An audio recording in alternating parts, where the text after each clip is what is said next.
My name is Jonathan Goforth with Keller Williams Platinum Partners.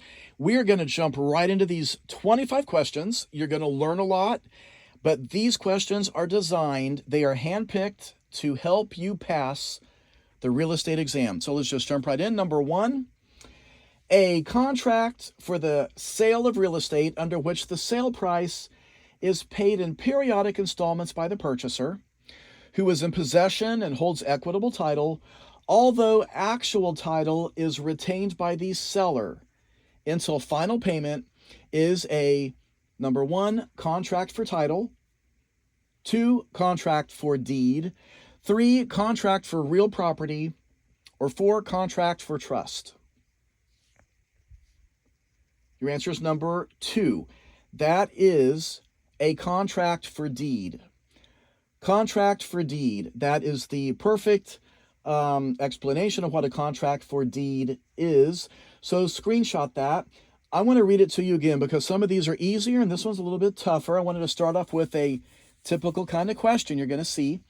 So again, a contract for the sale of real estate under which the sale price is paid in periodic installments by the purchaser, who is in possession and holds equitable title, although actual title is retained by the seller until final payment. And that is number two, a contract for deed. So screenshot that. That way you can review these later, right before you go take the exam. You don't have to listen to me talk when you're reviewing. By the way, you're going to want to subscribe because after you pass your real estate exam, this is a very short moment in your life of studying for this. This is the greatest career ever imaginable, by the way. This is my 26th year of being a full-time real estate agent. And all my other videos are about how to make a lot of money in real estate, how to be a very successful realtor, other training videos. So you're going to want to subscribe. Please give this video a like as soon as you start learning something, and make sure you turn on the bell icon right next to the word subscribe. You're going to want to turn that on so you get notified of future videos. Number two, this is a loss in value resulting from problems caused by age or poor design. An example of this would be a 5-bedroom home with only one car garage. So again, this is a loss in value resulting from problems caused by age or poor design. Number one, functional obsolescence. Number two, economic obsolescence. Number three, physical obsolescence. And number four, gross obsolescence. Another example of this could be, homes built in the 30s and 40s and early 50s had very low ceilings in their basements. Now, since then, homes have high ceilings in the basements, so they can easily be finished. But it created what is a functional obsolescence, and that's number one. Functional obsolescence. It just doesn't function anymore like it should. And that's why in there we got a 5-bedroom home with only a 1-car garage. That just doesn't function like homes today would. Number three, a valuation principle that says having nicer, more expensive homes nearby can increase the value of a property.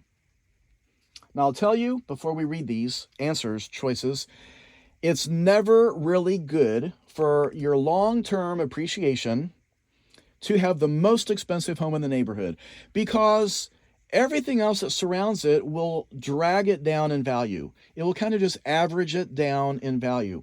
But this question is a valuation principle that says having nicer, more expensive homes nearby can increase the value of a property. Number one, the principle of valuation. Number two, the principle of appraisals. Number three, principle of appreciation. Number four, the principle of progression. And your answer is number four, the principle of progression. That's what says having nicer, more expensive homes nearby, it can increase the value of a property. Number four. So here's how a lot of these are going to work coming up now. I'm going to give you the answer, and then I'm going to give you the explanation in blue text, so you can screenshot these as we get into these. If you haven't liked the video yet, please give it a like. And let's do number 4. Which of the following statements is true regarding trusts and trustors? Number 1, a trustor must be an individual, not an organization. Number 2, a trustor must be an organization, not an individual. Number 3, a trust is only used by a bank, the trustor, after foreclosing upon a property. Number 4, a trustor is the one who transfers a property upon the trustee. Your answer is number 4. And so I'm going to read to you what's in blue. Now I'm doing this because many of you are driving while you're studying. It's a great way to do this while you're driving around. You can play my videos. And so I'm going to read it to you, but screenshot it before we go on to the next question. In blue, a trustor can be an individual or organization.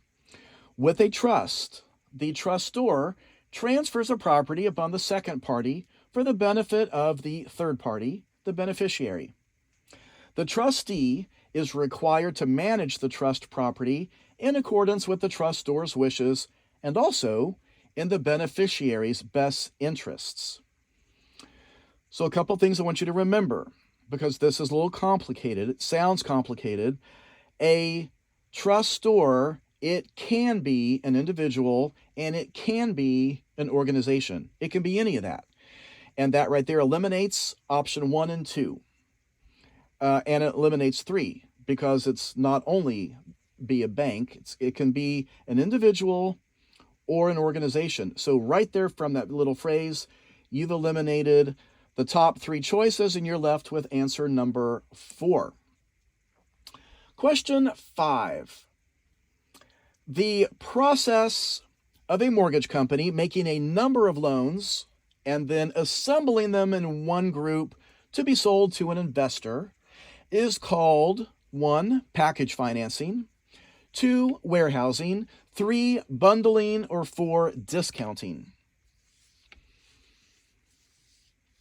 So again, this is the process of a mortgage company making a number of loans and then assembling them into one group to be sold to an investor. Your answer is number 2. That is warehousing.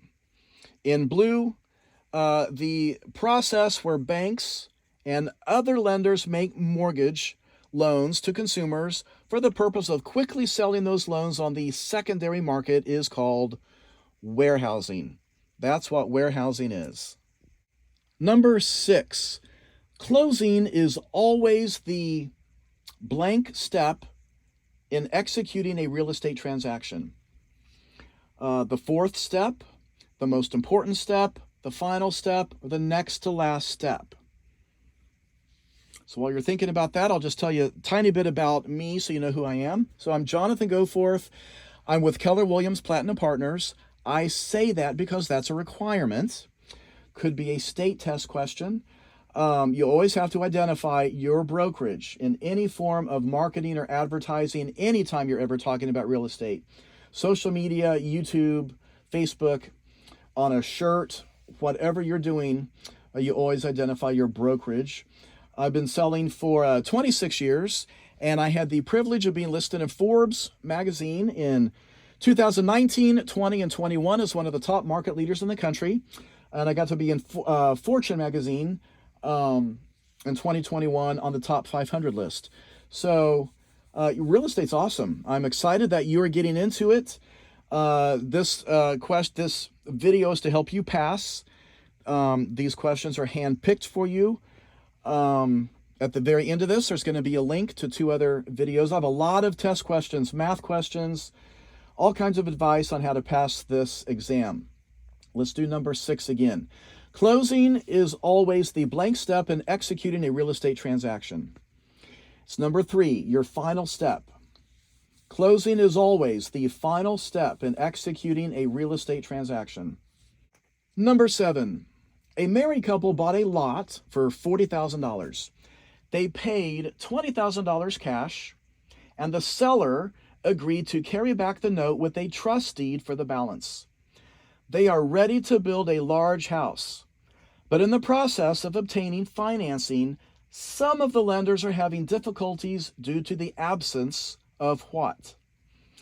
Number 1, a subordination clause. 2, a release clause. 3, a termination clause. 4, a subrogation clause. We're going to talk about this a little bit. Your answer is number 1, a subordination clause.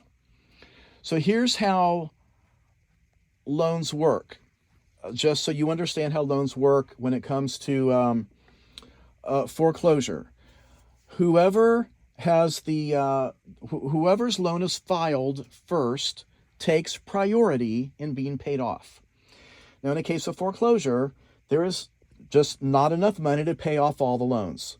There's just not. There may not be enough money to pay off the one loan, because there's just not going to be. If there was more than enough money, they would just sell the house, and then they would keep whatever's left over.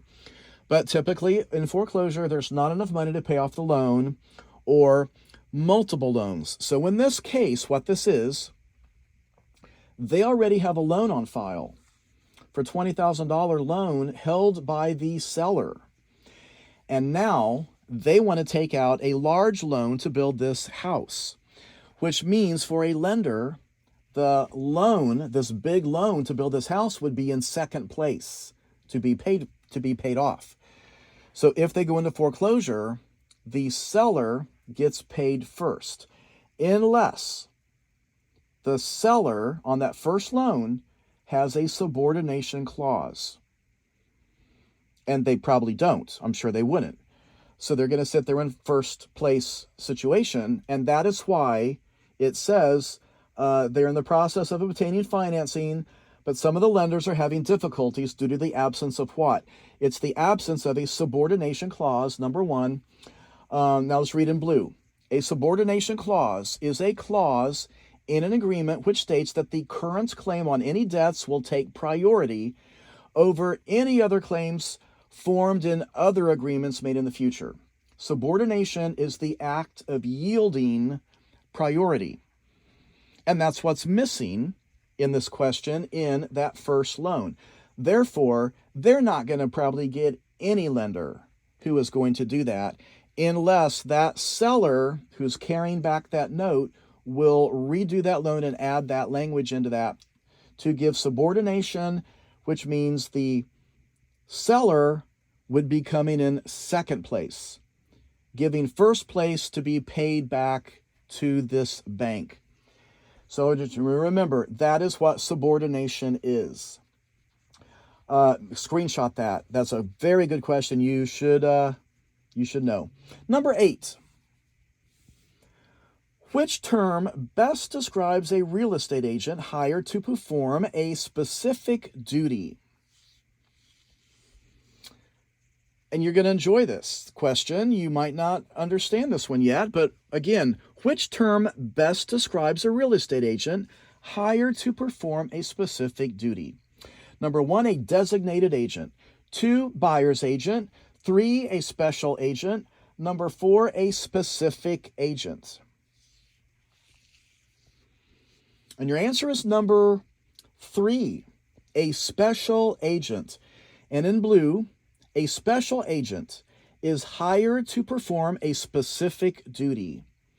The real estate agent's responsibilities are limited to that specific task. For example, if an agent is hired to list a home, then that agent is hired by the seller for that specific job.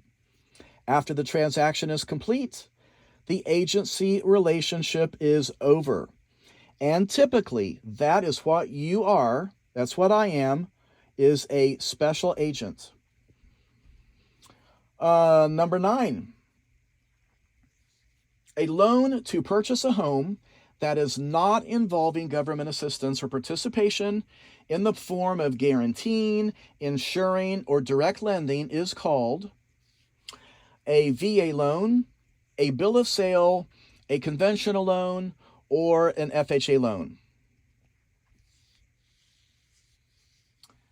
Your answer is number 3, a conventional loan. So in blue, screenshot this, screenshot that. You have my permission to screenshot them all. I'm doing this to help you. Everything on my YouTube channel is free. I've nothing to make you subscribe to see more videos. All my videos are free. I'm just trying to get more videos made. So yeah, that's why you should subscribe. In blue, a conventional loan is not part of a government program such as FHA, which is the Federal Housing Administration, or USDA, which is the U.S. Department of Agriculture loan, or VA, which is a Department of Veterans Affairs loan. A conventional loan is not part of any of those other 3. And that's what that is. So again, look at that question. I'll be honest, this is a very easy question, but it's on here because you're probably going to see it. So I don't want you to miss the easy ones, because all you have to do on this exam is get enough correct to pass. So again, number 9, that this is a loan to purchase a home that is not involving government assistance. And that's what a conventional loan is.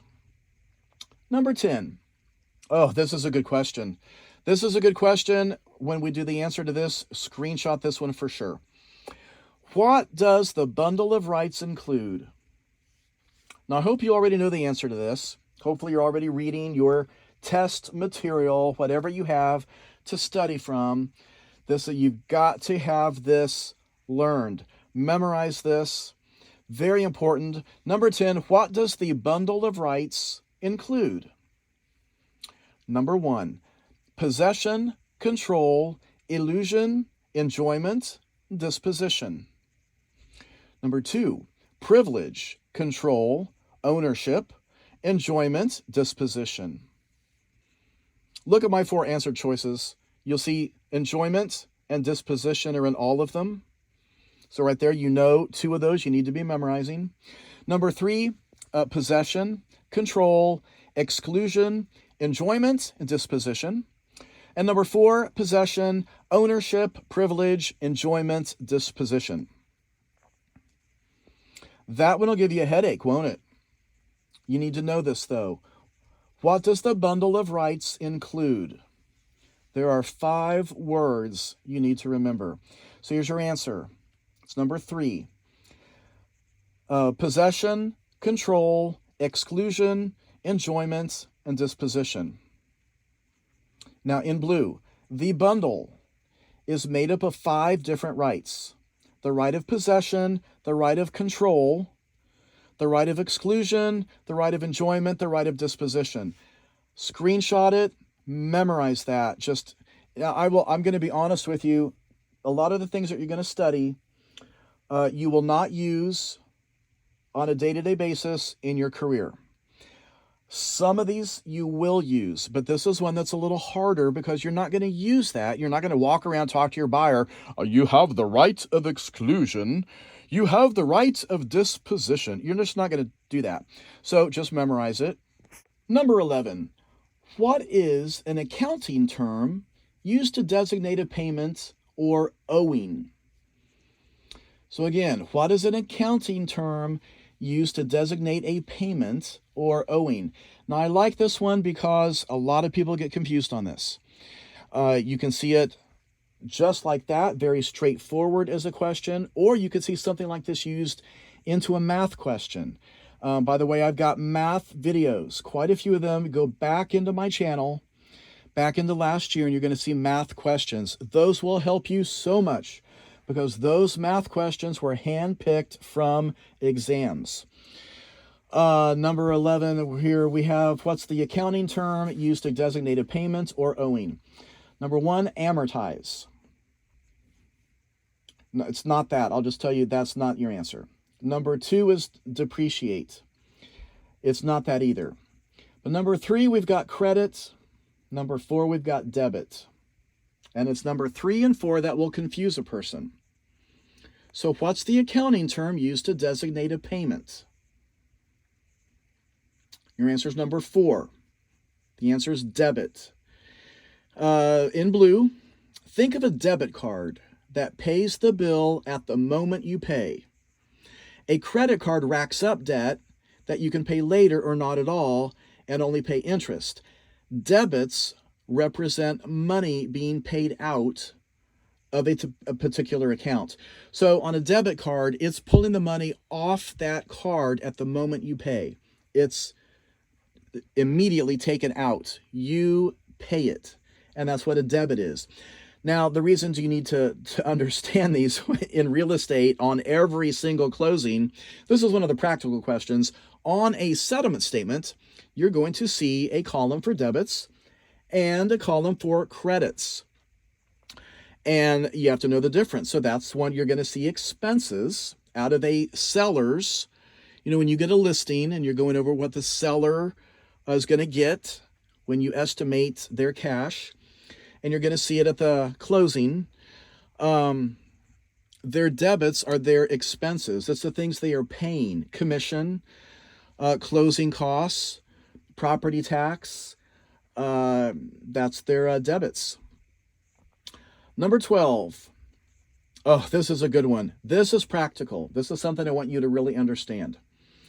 Number 12. Are amendments and addendums essentially the same thing? Number 1, basically yes. They both make changes. Number 2, basically yes. Amendments are used in residential real estate and addendums are used for commercial.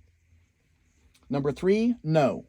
An amendment makes changes to a contract while an addendum adds terms to a contract. Or number 4, no. An addendum makes changes to a contract while an amendment adds terms to a contract. Now, here's what's funny about this.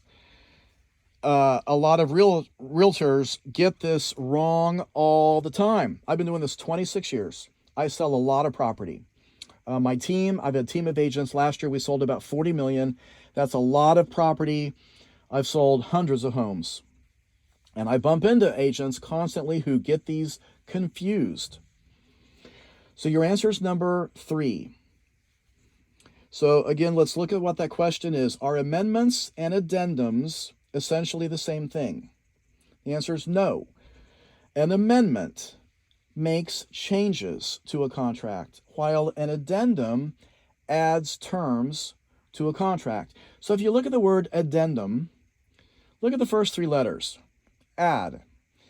It adds terms to a contract. For example, here's how this really works in the world of real estate. You're going to write an offer, which is going to become the contract when everybody signs it. And with this, you are having your buyer sign the offer to purchase, plus some different, you could have an addendum for lead paint, which will be called the lead paint addendum. There could be a seller's disclosure addendum. There's different forms that are adding to your base contract. And those happen typically in the beginning. You're adding to the contract. Then, after you go under contract, maybe you've done inspections, and it's a couple weeks out before closing, and the buyer or the seller needs to change the closing date. The closing date in the contract's not going to work now. It needs to be changed. All parties agree, yep, the new date is fine. You're going to make the change on an amendment because you're changing the closing date that's already in the contract. That's what we do an amendment for. You're going to amend it. You're going to make a change. You've got to understand that. So yeah, screenshot that. Number 13, a homeowner who has a permanent right to cross over onto a neighbor's adjoining property has a variance, permission, a license, an easement. And you will bump into this, especially if you are selling acreage properties. So again, this is a homeowner who has a permanent right to cross over onto a neighbor's adjoining property. And that permanent right to cross over onto a neighbor's adjoining property is number 4, an easement. And in blue, an easement is a right that a property owner has over a section of property of another owner for a certain purpose. A lot of times this will be a driveway. For example, there's a shared driveway because of an easement. The driveway is actually on property A, and it comes down near the fence line. And it may even encroach over a foot, but whatever, that driveway is on property A's land. Property B has to use that driveway to get off their property. It's the only way. Property B is probably landlocked. It doesn't have access out to a road. So along the way, they were given an easement to use the driveway on property A. Now, if you are ever out showing property and your buyer loves it, make sure you don't have any easements recorded that you need to make sure your buyer's aware of. Some people might not like having an easement like that. Number 14. What is the outcome when a buyer signs a purchase agreement and gives the seller's broker a check? Number 1, you change the status in MLS to pending. Number 2, the commission has been earned. Number 3, you have a contract. Number 4, you have an offer. Your answer is number 4. All you have is an offer. So let's look at that question again. What is the outcome when a buyer signs a purchase agreement and gives the seller's broker a check? You've made an offer. It's not signed by the seller, so you don't have a contract.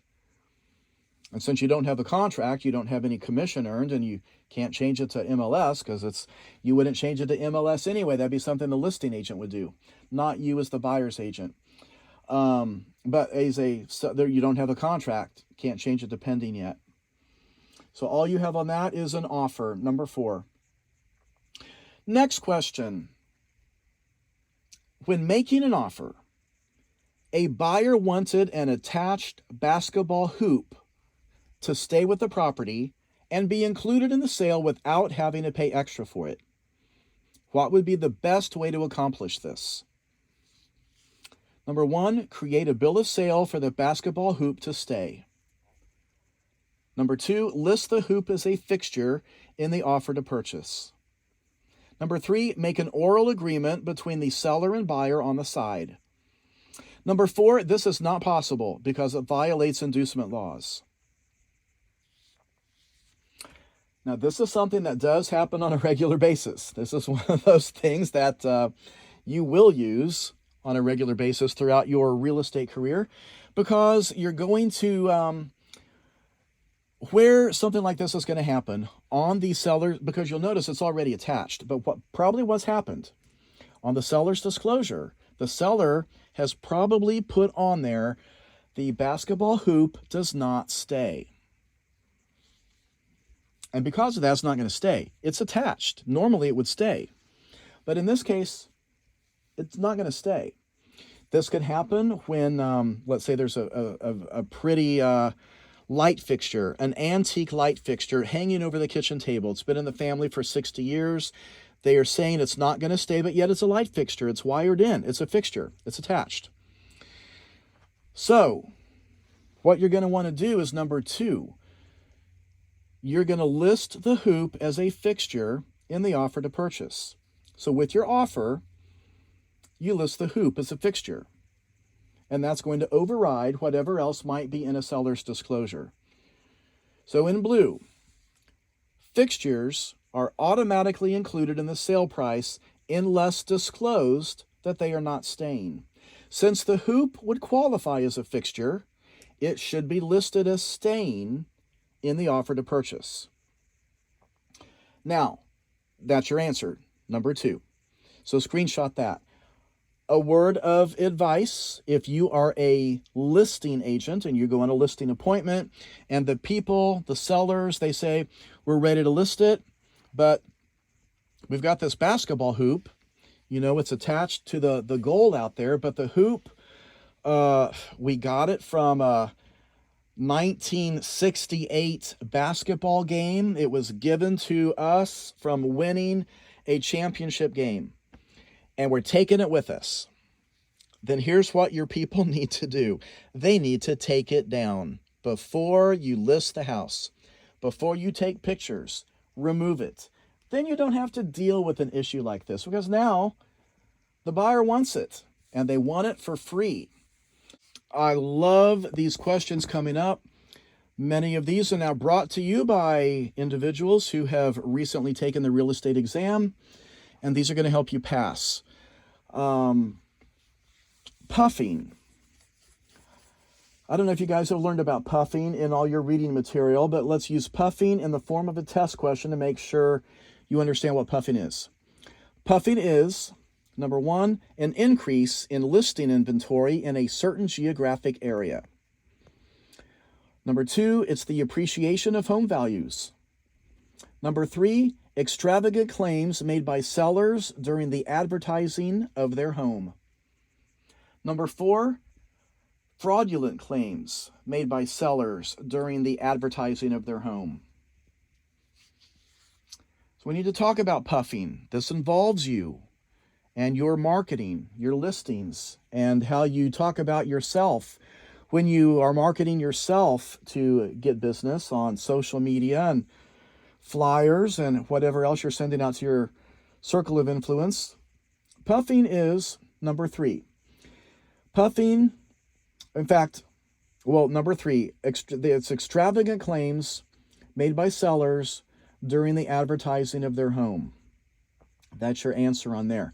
Now, in blue, puffing is allowed as long as it isn't fraudulent. Puffing occurs in many forms of advertising, a very common practice among real estate agents. Puffing is an extravagant claim made by sellers in order to attract buyers. Exaggerated claims, an example would be, "This is the most beautiful home in the neighborhood." Well, that's not a fraudulent statement, but it may not be accurate either. It may not be the most beautiful home. It just happens to be on the market, and that's how you're trying to get buyers. That's what puffing is. So what I want you to remember, puffing is okay. Puffing is legal. And you're going to see puffing all the time. It's used all the time in commercials. Number 17, an easement appurtenant allows the holder of one property to benefit from another's. If the neighbor behind your home uses your driveway to reach their home due to them having an easement appurtenant, then your property is the, number one, servient tenement. Next is dominant tenement, master tenement, or the recorded tenement. So it's a little bit, kind of adding on to the other question about easements. Your answer is number one, servient tenement. So in blue, in this case, your property is servient because it is the one burdened by the easement while your neighbor is dominant, since the neighbor is benefiting. So let's read that question again. You need to understand this. You just need to know what servient and dominant tenements are. So let's start with that question again. An easement appurtenant allows the holder of one property to benefit from another's. That's what an easement appurtenant is. It allows the holder of one property to benefit from another's. If the neighbor behind your home uses your driveway to reach their home due to them having an easement appurtenant, then your property is number one, the servient tenement. Screenshot that. That's a good one to review again later. Number 18. A contract for the sale of a home that is not signed by all parties and does not state the consideration to be paid is considered what?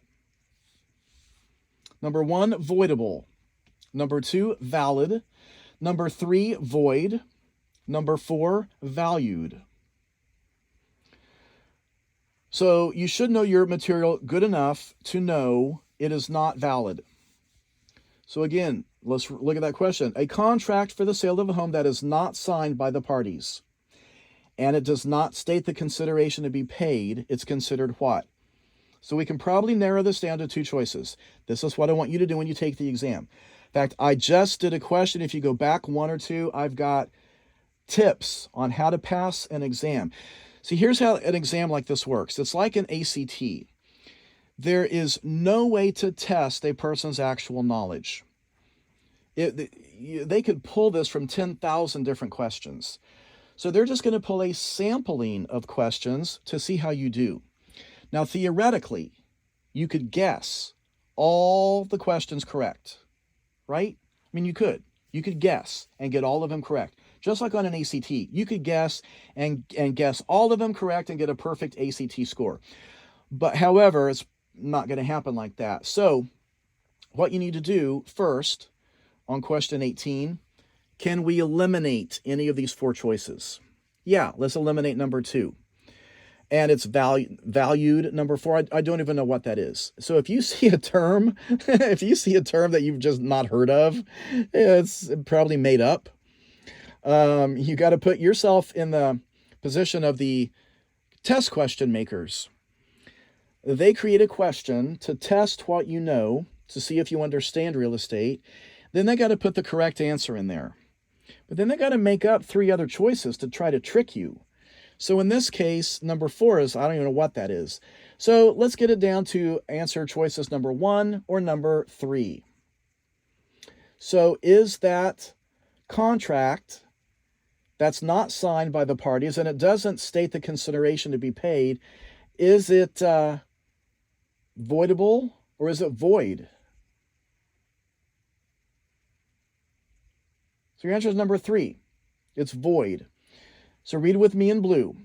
Since a contract needs consideration for it to be valid, it's void. A void contract lacks all or one of the elements that make a contract valid.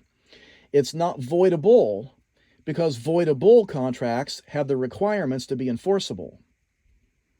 So this can't be voidable. It was never valid to begin with. It's void. So you need to understand the difference on that. Number 19, Janet is a commercial property manager. She was short $2,500 when paying her office expenses, so she wrote a check to herself from one of her clients' trust accounts to cover the cost. This is an example of number 1, severance, number 2, commingling, number 3, conversion, or displacement. Your answer is number 3, conversion. Conversion, this is in blue, conversion is the unauthorized use of someone else's property, such as money. Just screenshot that so you can remember what conversion was. Now, a lot of the real estate exam is based on vocabulary. And so a lot of these test questions you can see, they're based on vocabulary with one correct answer, in this case, conversion. So in the course of your studying, you should kind of remember what severance was, commingling, and displacement, so you can eliminate 1 or 2 or 3, hopefully all those wrong answers, and you just know, oh, it's conversion. Number 20. And remember, at the end of this video is going to be a couple more links you can click on, so you can go right into studying more test question videos. This is the best way to practice test question videos. It's my oldest kid is in high school, and she is taking AC prep classes, and the way that they study for the ACT is through test questions, because there's no way to review the material through all those previous years. So they're going to help learn through test questions. And you need to be comfortable with how questions are given to you and answer choices so you can move through these quickly on an exam. Number 20. A buyer purchases their home using an adjustable rate mortgage. That's an ARM. In case you didn't know, that's what an ARM stands for, adjustable rate mortgage. What will happen to the buyer's monthly loan payment over time? Oh, this is a good question. Now, here's what's weird about this situation. If you've gotten into real estate and you're just coming now to take the exam, or maybe you're studying all this to go take your broker's exam. You've already been a real estate agent for a while. Nobody's used ARMs since COVID started because interest rates got so low. ARMs weren't needed. And so now, within the last year and a half, they have risen from 3%, which is what we had back at the end of 2021. They've risen up to 6%. It depends, where we are in the part of the country, but for the most part, 5.5%. About 6 months ago, we hit 7%. We went over that for a little bit, but rates have backed off of that some now. But regardless, they're much higher than they were when I refinanced at the end of 2021, and my rate is 2 7/8. So again, let's look at this. A buyer purchases their home using an adjustable rate mortgage, an ARM. What will happen to the buyer's monthly loan payment over time? Number one, it will rise to a maximum new rate at each adjustment period. Number two, it will increase to 2% over the market rate at the first adjustment. Number three, it will vary over the life of the loan as caused by fluctuations in the interest rate as to the rules of the loan set in place for that buyer. Number four, it will increase at each adjustment based on the index, but never higher than what the buyer can afford at the time of each adjustment. Your answer is number three. It will vary over the life of the loan as caused by fluctuations in the interest rate as to the rules of the loan set in place for that buyer. And so if it's a 5-year ARM, then it's going to adjust at the 5-year point into a new percent. And it depends on how their loan is set up. Could be a 7-year ARM, could be a 3-year ARM. But that's how ARMs work. And we're seeing ARMs in the market again because interest rates are so high compared to where we were 2 years ago. ARMs are very attractive. Now, just so you know, when would an ARM, you're probably thinking, oh my gosh, ARMs are horrible. Nobody should ever even do an ARM in the first place. Well, ARMs have a purpose. Let's say you have a buyer who is, they just got transferred to your city. Chances are very likely they're going to be transferred again in 3 to 5 years. Then a 5-year ARM would be very attractive for them. If they truly believe they're going to be transferred in less than 5 years, then they probably should do a 5-year ARM. They can lock in a lower interest rate for that first 5 years, and then they move. They sell the house before the rate has a chance to adjust higher. So if you're learning quite a bit out of this video, please make sure you give me a like just because it makes me feel good. And seriously, please do subscribe because my channel is here for you to help you make yourself into a very successful real estate agent. Just to put it in perspective, I've got a few videos back on how to make $1 million in real estate. That's in a year in commission. And that's my team and I, that's what we were paid. We were paid significantly more than that last year. Made more than, the year before that too. And yeah, you can totally make over $1 million in real estate, but for sure over $100,000. I've made over $100,000 for a long, long time. And that's why I love to teach. And that's why I truly believe you are getting into the best career ever imaginable. It's unlimited income potential. It's got flexibility. It's got so many wonderful things to it. And if you love watching HGTV and looking at houses, you will just thoroughly enjoy the career. Number 21, someone who has complete control over the real estate that they own has what kind of estate? Yes, you need to know this. So we're going to cover this one in great detail. Before we do this one, there can be multiple different kinds of test questions that come out of this one test question. This comes to you thanks from a very nice lady who took the real estate exam. So let's read this again. I'm going to give you these answer choices, and then I'm going to give you an explanation of all four. So you learn these. Again, the question, someone who has complete control over the real estate they own has what kind of estate? Number 1, a life estate. 2, a defeasible fee estate.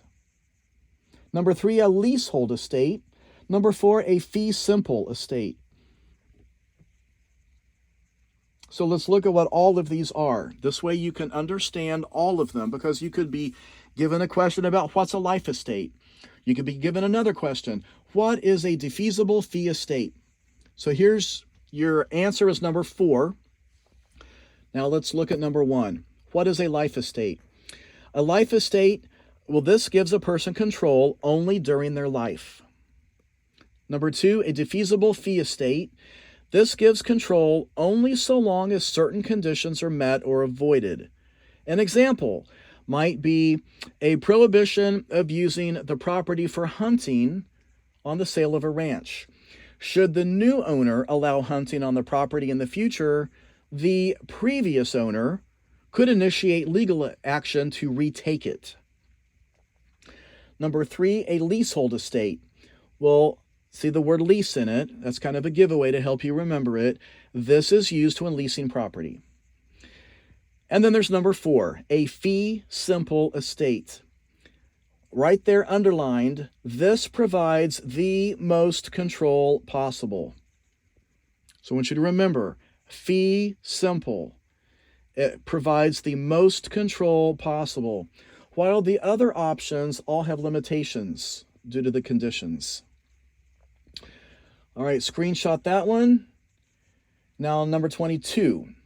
A broker is listing a house. The commission should be determined by which of the following? I'm going to keep you out of jail on this one.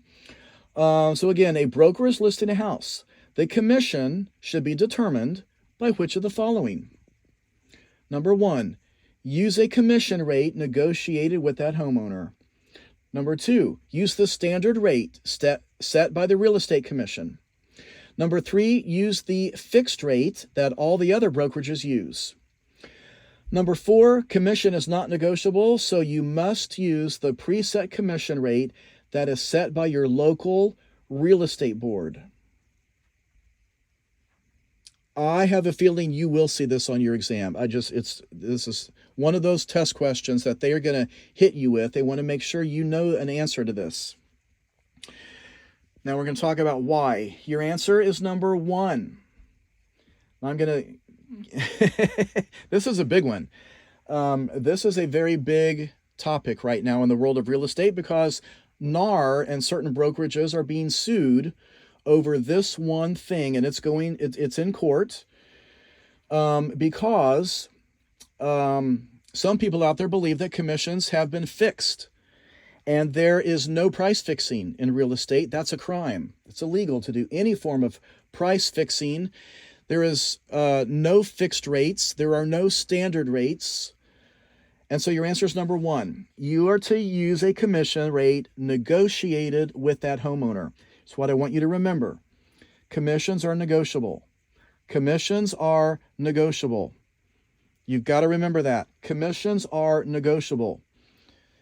And don't let a question trick you up. Look at number 2. Use the standard rate set by the real estate commission. It does not set standard rates. There are no standard rates. They are illegal. Number 3, use the fixed rate. All other brokerages, no, there are no fixed rates. Number 4, commission is not negotiable. Well, that's totally wrong. It is negotiable. You've got to remember that question. If you haven't subscribed yet, there's the reason to right there. Screenshot that. Remember. What I want to remember?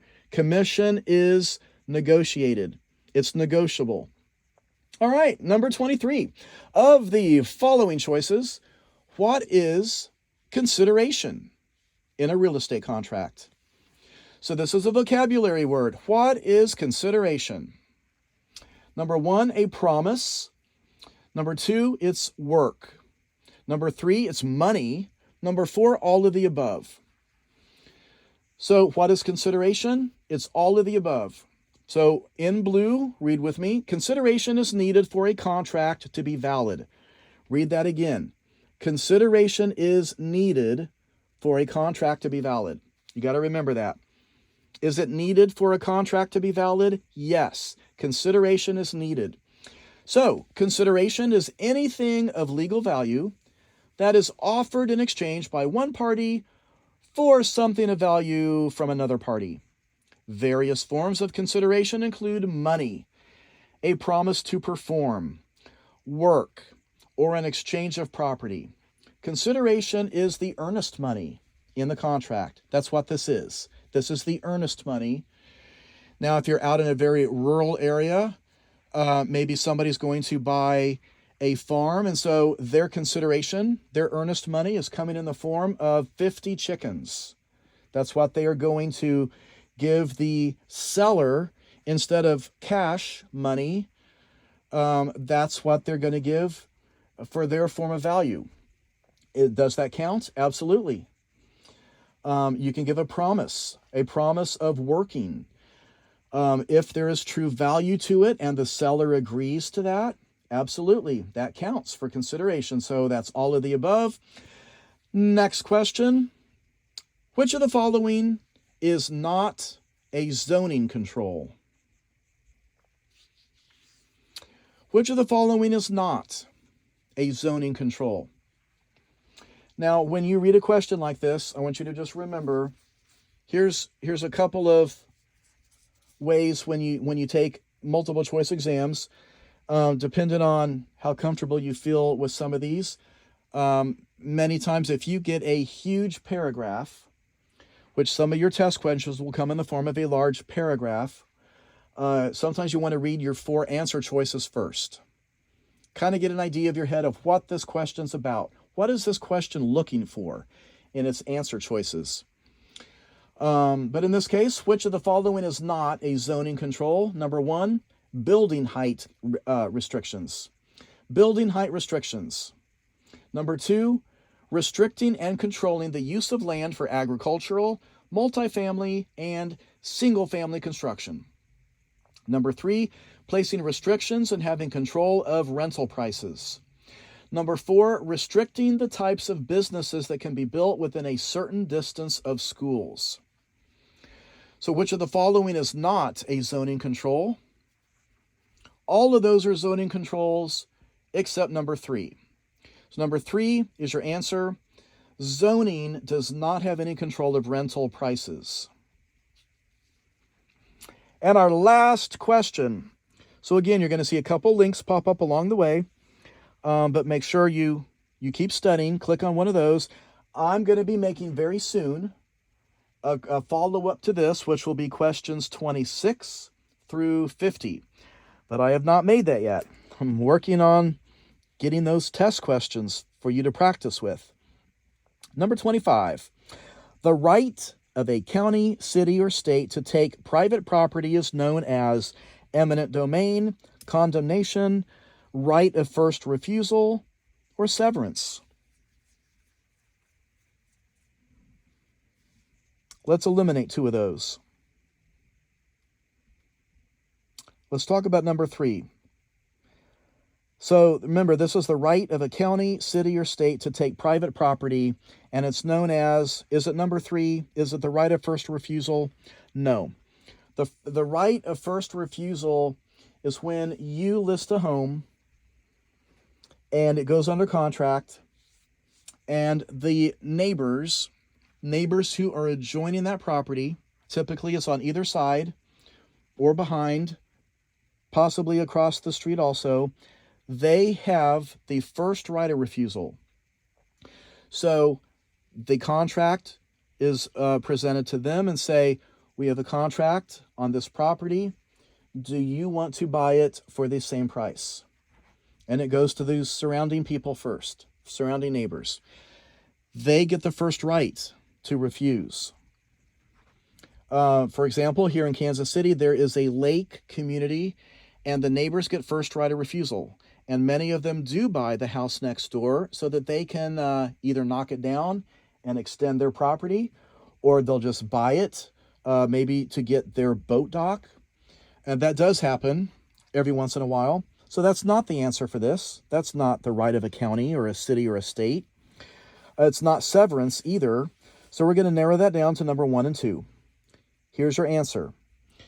So the question again, the right of a county, city, or state to take private property is known as, number one, eminent domain. But you need to know what condemnation is too. So we're going to talk about both, because I could have thrown a question about condemnation at you instead. So number one, eminent domain in blue. This is the right of the government to take private property for public good. The property owner is paid compensation for the property. Schools, railroads, and utilities may also have this right, but that's what it is. Eminent domain is the right to take the property. So what's condemnation? Number two, condemnation is the process used to take the property when the government uses the right of eminent domain. So they're going to use the right of eminent domain to take the property. But the process of doing it is condemnation. And yep, you need to know both. Those are great vocabulary words. You know, there's a lot of vocabulary words in the material that you may not really see on the exam, maybe not. But there are certain key words that real estate commissions love. These test questions are good for all 50 states. Doesn't matter where you live in the country. You can see all of these questions on every exam in the country. So thanks for watching. Screenshot that for sure. Check out videos that are appearing up on your screen right now. And of course, I have to ask again, because it's just how I am. Please subscribe. Please give this a like. Turn on your bell notification and keep studying. Now, one piece of advice, schedule your exam as fast as you can.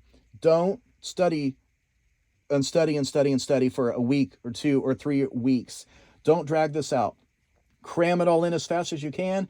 Go take the exam, get it passed, move on with your life so you can start your real estate career.